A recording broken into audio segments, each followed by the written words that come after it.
Hello. I'm going to change the topic a little bit because you're not a one-note wonder and have, I know, a whole slate of policy proposals that are quite specific. And I know one of them is that you're not in favor of free college. I'm really curious about what you think about public education K through 12.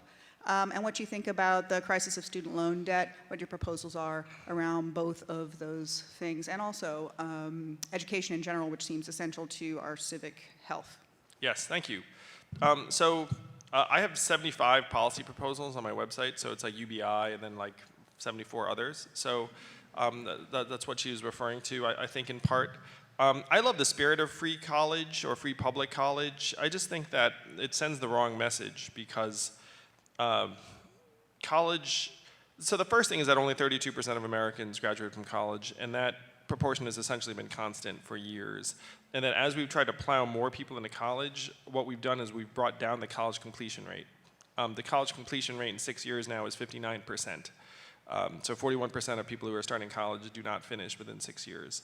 And so selling college as a panacea is just not going to work. And it's subsidizing something that's enjoyed by the top third of the population, which may or may not be the direction you want to go. So to me, you're much better off putting $1,000 a month into everyone's hands and saying, if you want to use that to partially pay for college, that's great. If you want to pay for vocational, which we should be massively investing in, that would be great too. If you want to do something independent, maybe you want to start something, like that would be a better way to go. And it's in tandem with the fact that we have this educational school loan crisis in this country where it's up to $1.5 trillion. Why has college gotten 2.5 times more expensive over the last 25 years? It has not gotten 2.5 times better. And so the reason is that they've just invested in a lot of non-faculty administrators. And so you have to separate out the different problems. Has college gotten too expensive? Yes. Saying, are we going to subsidize and have free college as a solution? To me, it's a little bit too much in one way and not enough in another. So what you do is you go to colleges and you say, look, why are you so expensive? You got to get your costs down and you got to get your administrator to student ratios down to what they were in the 90s. And if you don't get then loans. And then the universities would say that's impossible. And then you'd be like, well, I have a feeling you'll figure it out. And then they would. And then they would find that it impacts the student experience, not at all. Because at this point, these schools are like a massive crushing debt burden. It's like a tax on our economy. How many of you all have student loan debt? You all look kind of young, some of you. Yeah, you don't need to be young to have student loan debt. I had $100,000 in school loans myself.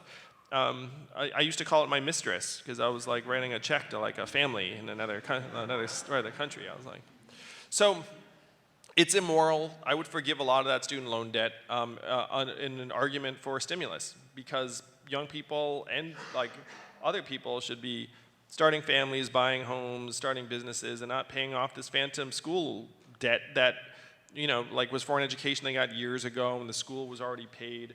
It's purely a financial invention at this point.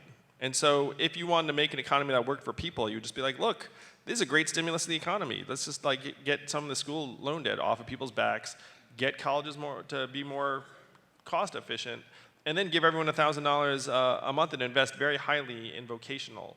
Because right now only 6% of American high school students are in vocational or technical tracks. In Germany, that's 59%.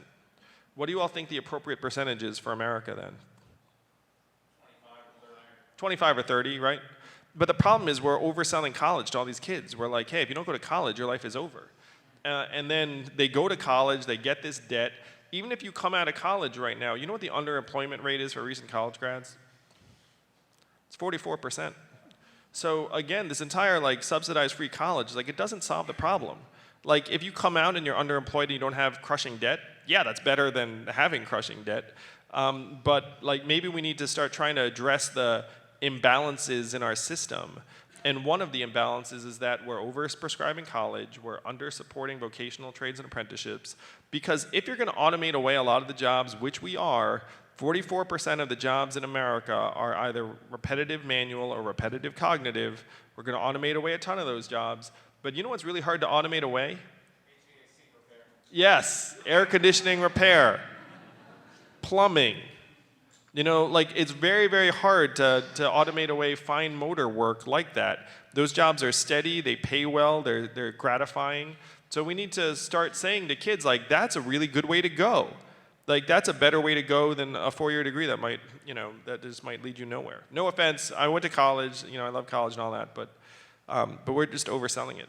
So it's a very long-winded answer to a complex set of issues, but it's a multi-pronged problem. Are all y'all paying attention? Automation gonna sweep the nation unless we get him in. Andrew Yang, 2020 freedom dividend. Climate change is real again. Science rules. Teachers bringing home some bread.